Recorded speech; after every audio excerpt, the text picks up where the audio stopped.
Good evening, lovely listeners. Welcome to Pleasant Hauntings.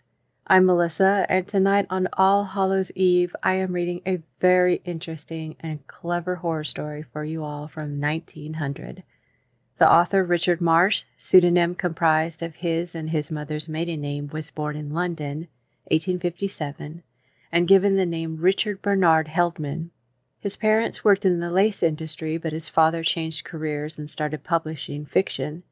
Richard worked with his father for a time and then worked with another publishing company, writing fiction and editing. In 1883, he was abruptly fired and stopped writing under his given name. The reason? He was forging checks at the publication house he worked at. Yup. Richard Bernard Heldman did some time after traveling back and forth between England and France, forging checks. In 1888, he changed his name to Richard Marsh and continued to write, producing 76 volumes of work that included fiction short stories of thrillers, crime, romance, and humor. I wonder if some of his stories reflect what he was privy to while incarcerated. Tonight's story may have some truth to it. So get cozy on this Halloween Eve and light some candles and get some popcorn as we begin The Psychological Experiment by Richard Marsh. The conversation had been of murders and of suicides. It had almost seemed as if each speaker had felt constrained to cap the preceding speaker's tale of horror. As the talk went on, Mr. Howitt had drawn farther and farther into a corner of the room, as if the subject were little to his liking. Now that all the speakers but one had quitted the smoking room, he came forward from his corner in hope, possibly, that with this last remaining individual who, like himself, had been a silent listener, he might find himself in more congenial society. Dreadful stuff those fellows have been talking. Mr. Howitt was thin and he was tall. He seemed shorter than he really was, owing to what might be described as a persistent cringe rather than a stoop. He had a deferential, almost frightened air. His pallid face was lighted by a smile which one felt might, in a moment, change into a stare of terror. He rubbed his hands together softly, as if suffering from a chronic attack of nerves. He kept giving furtive glances round the room. In reply to Mr. Howitt's observation, the stranger nodded his head. There was something in the gesture, and indeed in the man's whole appearance, which caused Mr. Howitt to regard him more attentively. The stranger's size was monstrous. By him on the table was a curious-looking box, about 18 inches square, painted in hideously alternating stripes of blue and green and yellow. And although it was spring and the smoking room was warm, he wore his overcoat and a soft felt hat. So far as one could judge from his appearance seated, he was at least 6 feet in height. As to girth, his dimensions were bewildering. One could only guess wildly at his weight. To add to the peculiarity of his appearance, he wore a huge black beard which not only hung over his chest, but grew so high up his cheeks as almost to conceal his eyes. Mr. Howitt took the chair which was in front of the stranger. His eyes were never for a moment still, resting as they passed upon the bearded giant in front of him, then flashing quickly hither and thither about the room. "Do you stay in Jersey long?" "No." The reply was monosyllabic, but though it was heard so briefly, at the sound of the stranger's voice, Mr. Howitt half rose, grasped the arm of his chair, and gasped. The stranger seemed surprised. "What's the matter?" Mr. Howitt dropped back on to his seat. He took out his handkerchief to wipe his forehead. His smile, which had changed into a stare of terror on its reappearance, assumed a sickly hue. "Nothing. Only a curious similarity." "Similarity? What do you mean?" Whatever Mr. Howitt might mean, every time the stranger opened his mouth it seemed to give him another shock. It was a moment or two before he regained sufficient control over himself to enable him to answer. "Your voice reminds me of one which I used to hear. It's mere fugitive resemblance." "Whose voice does mine remind you of?" "A friend's." "What was his name?" "His name was Cookson." Mr. Howitt spoke with a perceptible stammer. "Cookson. I see." There was silence. For some cause, Mr. Howitt seemed on a sudden to have gone all limp. He smoothed his hands together as if with unconscious volition. His sickly smile had degenerated into a fatuous grin. His shifty eyes kept recurring to the stranger's face in front of him. It was the stranger who was the next to speak. "Did you hear what those men were talking about?" "Yes, they were talking of murders." "Yes. I heard rather a curious story of a murder as I came down to Weymouth." "In the train?" "It's sort of talk I do not care for." "No, perhaps not. But this was rather a singular tale. It was about a murder which took place the other day at Exeter." Mr. Howitt started. "At Exeter?" "Yes, at Exeter." The stranger stood up. As he did so, one realized how grotesquely unwieldy was his bulk. He seemed to be as much as he could do to move. The 3 pockets in the front of his overcoat were protected by buttoned flaps. He undid the buttons. As he did so, the flaps began to move. Something peeped out. Then hideous things began to creep from his pockets. Efts, newts, lizards, various crawling creatures. Mr. Howitt's eyes ceased to stray. They were fastened on the crawling creatures. The hideous things wriggled and writhed in all directions over the stranger. The huge man gave himself a shake. They all fell from him to the floor. They lay for a second as if stupefied by the fall. Then they began to move to all 4 corners of the room. Mr. Howitt drew his legs under his chair. "Pretty creatures, aren't they?" said the stranger. "I like to carry them about with me wherever I go. Don't let them touch you. Some of them are nasty if they bite." Mr. Howitt tucked his long legs still further under his chair. He regarded the creatures which were wriggling on the floor with a degree of aversion which was painful to witness. The stranger went on. "About this murder at Exeter which I was speaking of. It was a case of 2 solicitors who occupied offices together on 4 Street Hill." Mr. Howitt glanced up at the stranger, then back again at the writhing newts. He rather gasped, then spoke. 4 Street Hill? "Yes. They were partners.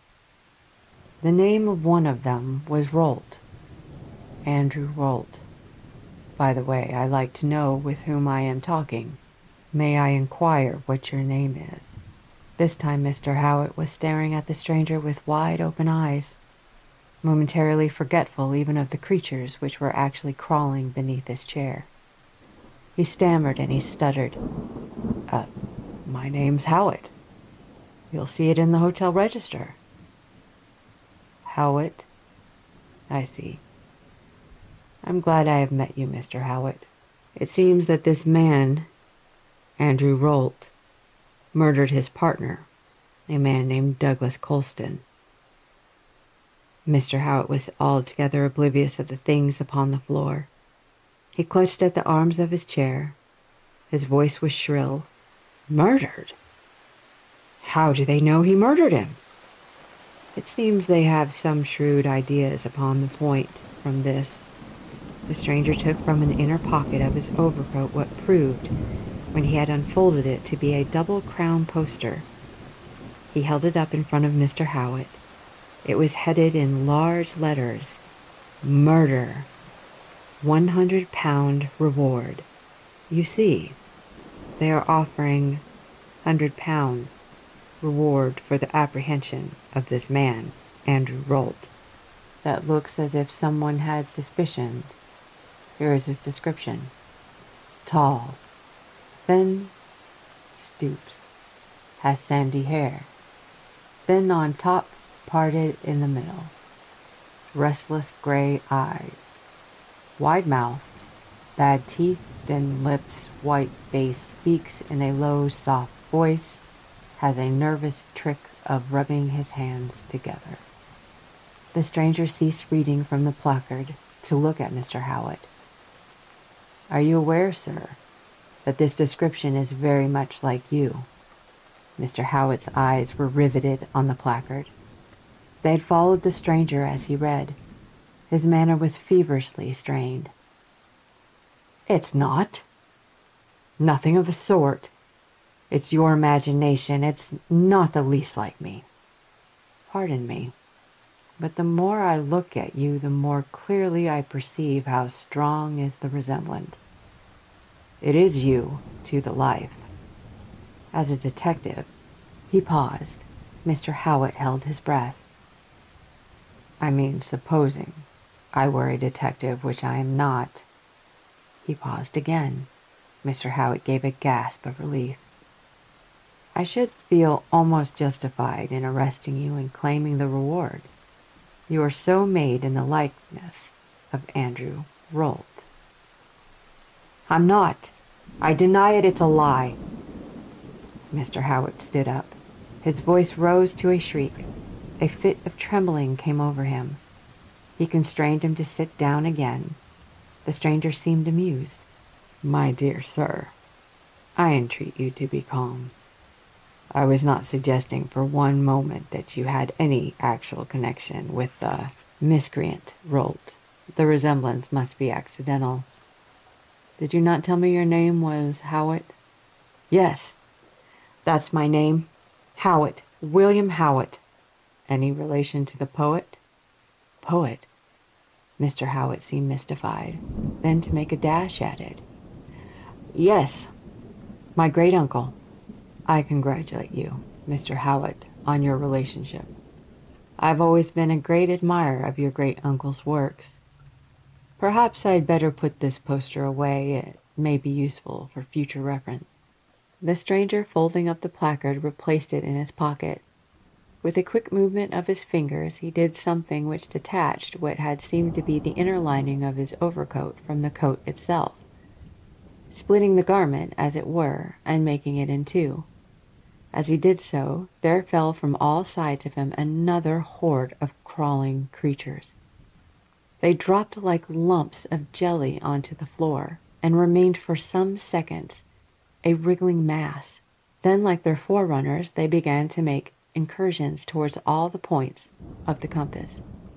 Mr. Howitt, already in a condition of considerable agitation, stared at these ungainly forms in a state of mind which seemed to approach to stupefaction. "More of my pretty things, you perceive. I'm very fond of reptiles. I always have been. Don't allow any of them to touch you. They might do you an injury. Reptiles sometimes do." He turned a little away from Mr. Howitt. "I heard some particulars of this affair at Exeter. It seems that these two men, Rolt and Colston, were not only partners in the profession of the law, they were also partners in the profession of swindling. Thorough-paced rogues, both of them. Unfortunately, there is not a doubt of it, but it appears that the man Rolt was not only false to the world at large, he was false even to his partner. Don't you think, Mr. Howitt, that it's odd that a man should be false to his partner?" The inquiry was unheeded. Mr. Howitt was gazing at the crawling creatures which seemed to be clustering about his chair. "Ring the bell!" he gasped. "Ring the bell! Have them taken away!" "Have what taken away? My pretty playthings? My dear sir, to touch them would be dangerous. If you are very careful not to move from your seat, I think I may guarantee that you will be safe. You did not notice my question. Don't you think it odd that a man should be false to his partner?" Oh, yes, very." The stranger eyed the other intently. There was something in Mr. Howitt's demeanor which, to say the least of it, was singular. "I thought you would think it was odd. It appears that one night the two men agreed that they would divide spoils. They proceeded to do so then and there. Colston, wholly unsuspicious of evil, was seated at a table, making up a partnership account. Rolt, stealing up behind him, stupefied him with chloroform." "It wasn't chloroform." "Not chloroform? May I ask how you know?" I guessed it. For a stranger, rather a curious subject on which to hazard a guess, don't you think so? However, allowing your guess, we will say it was not chloroform." Whatever it was, it stupefied Colston. Rolt, when he perceived Colston was senseless, produced a knife, like this. The stranger flourished in the air a big steel blade which was shaped like a hunting knife.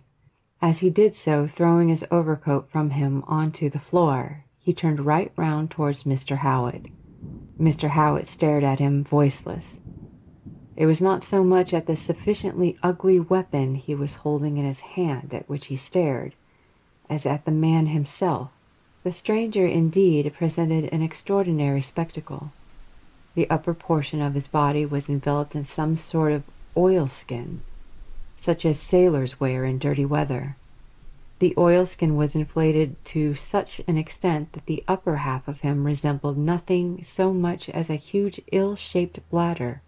That it was inflated was evident, with something, too, that was conspicuously alive. The oilskin writhed and twisted, surged and heaved in a fashion that was anything but pleasant to behold. "You look at me! See here!" The stranger dashed the knife he held into his own breast. Or he seemed to.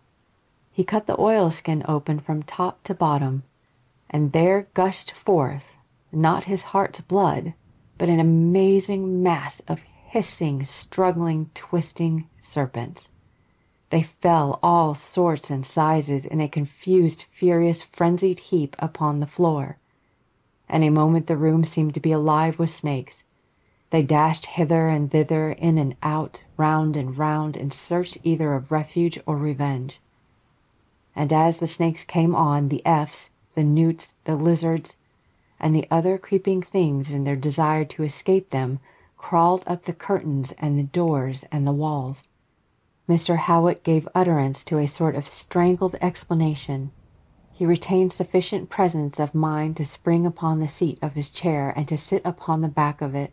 The stranger remained standing, apparently wholly unmoved, in the midst of the seemingly pandemonium of creepy things. "Do you not like snakes, Mr. Howitt?" "I do. They appealed to me strongly. This is part of my collection. I rather pride myself on the ingenuity of the contrivance which enables me to carry my pets about with me wherever I may go. At the same time, you are wise in removing your feet from the floor. Not all of them are poisonous. Possibly the more poisonous ones may not be able to reach you where you are. You see this knife?" The stranger extended it towards Mr. Howitt. "This is the knife with which, when he had stupefied him, Andrew Rolt slashed Douglas Colston about the head and face and throat, like this." The removal of his overcoat, and still more, the vomiting forth of the nest of serpents, had decreased the stranger's bulk by more than one half. Disembarrassing himself of the remnants of his oilskins, he removed his soft felt hat, and tearing off his huge black beard, stood revealed as a tall, upstanding, muscularly built man, whose head and face and neck were almost entirely concealed by strips of plaster, which crossed and recrossed each other in all possible and impossible directions. There was silence. The two men stared at each other. With a gasp, Mr. Howitt found his voice. "Douglas. Andrew. I thought you were dead." "I am risen from the grave." "I am glad you are not dead." "Why?" Mr. Howitt paused, as if to moisten his parched lips. "I never meant to kill you." "In that case, Andrew, your meaning was unfortunate. I do mean to kill you, now." "Don't kill me, Douglas." "A reason, Andrew?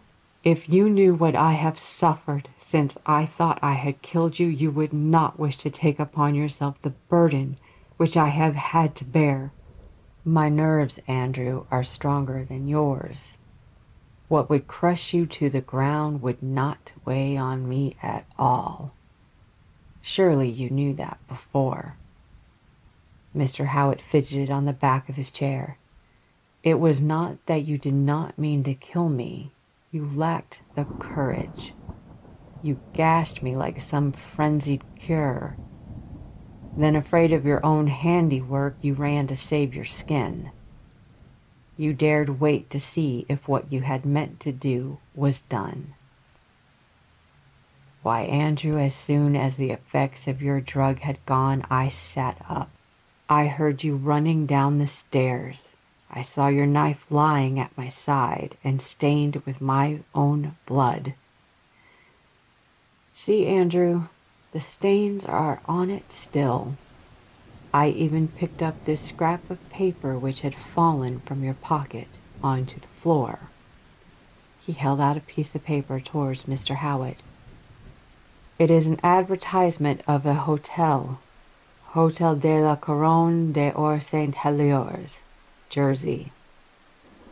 I said to myself, I wonder if that is where Andrew is gone. I will go and see, and if I find him, I will kill him. I have found you, and behold, your heart has so melted within you that already you feel something of the pangs of death. Mr. Howitt did seem to be more dead than alive. His face was bloodless. He was shivering as if with cold. These melodramatic and indeed slightly absurd details, the stranger waved his hand towards the F's and newts and snakes and lizards, were planned for your especial benefit. I was aware what a horror you had of creeping things. I take it is constitutional. I knew I had but to spring on you half a bushel or so of reptiles, and all the little courage you ever had would vanish, as it has done. The stranger stopped. He looked with evident enjoyment of his misery at the miserable creature squatted on the back of the chair in front of him. Mr. Howitt tried to speak. 2 or 3 times he opened his mouth, but there came forth no sound. At last he said in curiously husky tones, Douglas. Andrew, if you do it, they are sure to have you. It is not easy to get away from Jersey. How kind of you, Andrew, and how thoughtful. But you might have spared yourself your thought. I have arranged all that. There is a cattle boat leaves for St. Malo in half an hour on the tide. You will be dead in less than half an hour, so I go in that. Again there were movements of Mr. Howitt's lips, but no words were audible. The stranger continued, The question which I have had to ask myself has been, how shall I kill you? I might kill you with the knife with which you endeavored to kill me. As he spoke, he tested the keenness of the blade with his fingers. With it I might slit your throat from ear to ear, or I might use it in 100 different ways. Or I might shoot you like a dog. Producing a revolver, he pointed it at Mr. Howitt's head. Sit quite still, Andrew, or I may be tempted to flatten your nose with a bullet.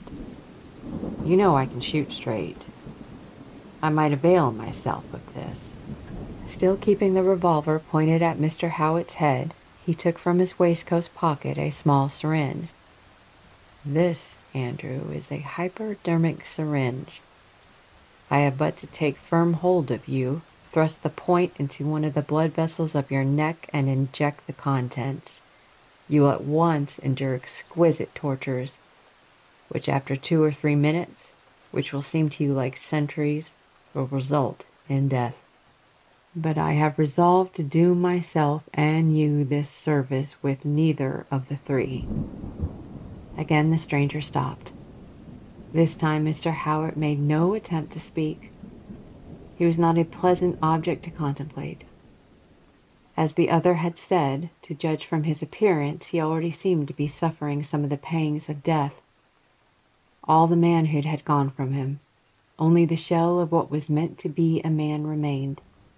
The exhibition of his pitiful cowardice afforded his whilom partner unqualified pleasure. Have you ever heard of an author named De Quincey? He wrote on murder. considered as a fine art. It is as a fine art I have had to consider it.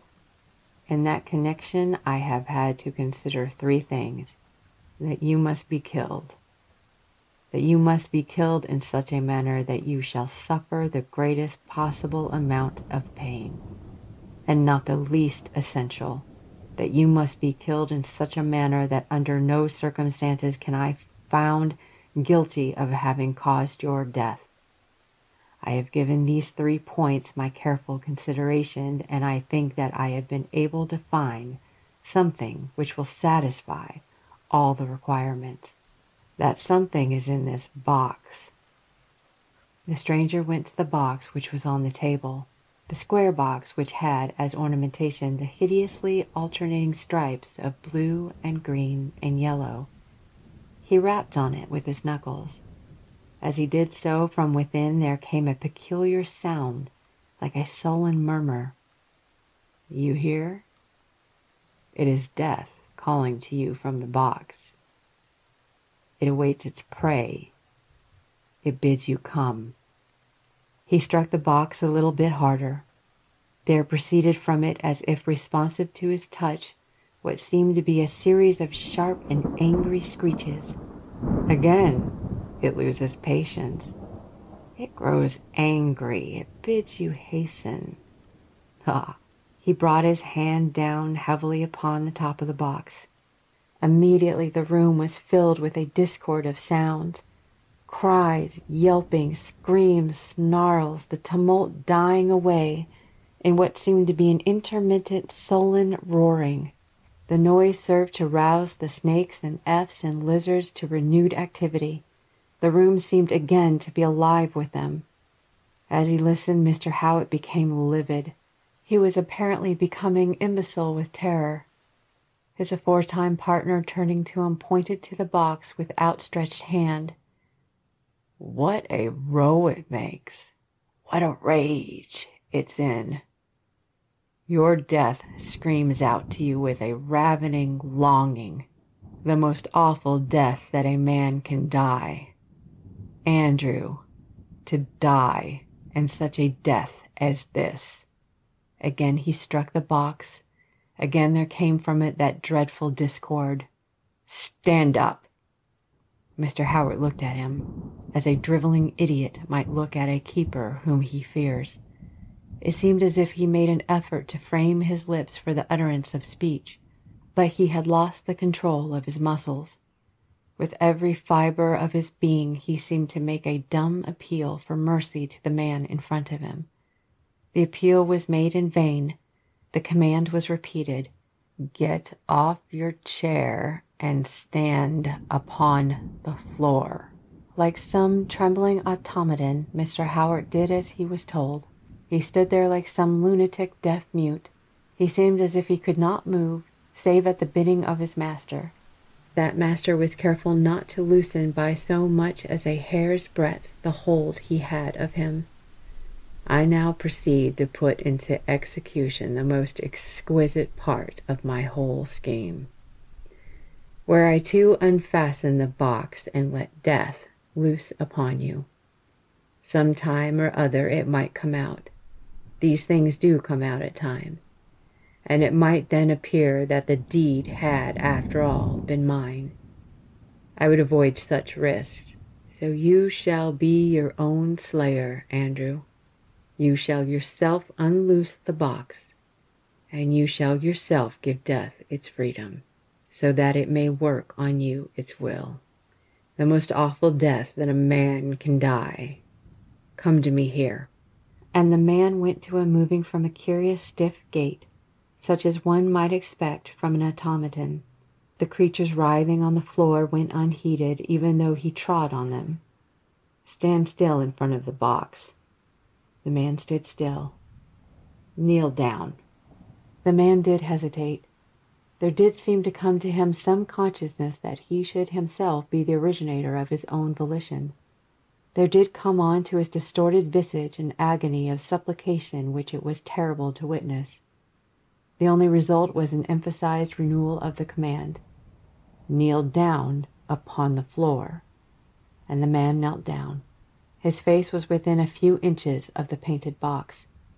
As he knelt, the stranger struck the box once more with his knuckles of his hand, and again there came from it that strange tumult of discordant sounds. "Quick, Andrew! Quick! Quick! Press your finger on the spring! Unfasten the box!"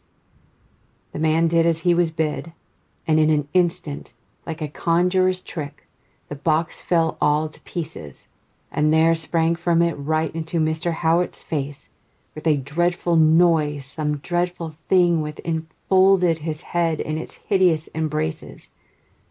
There was silence. Then the stranger laughed. He called softly, "Andrew." All was still. "Andrew." Again there was none that answered. The laughter was renewed. "I do believe he's dead. I'd always supposed that the stories about being able to frighten a man to death were all apocryphal.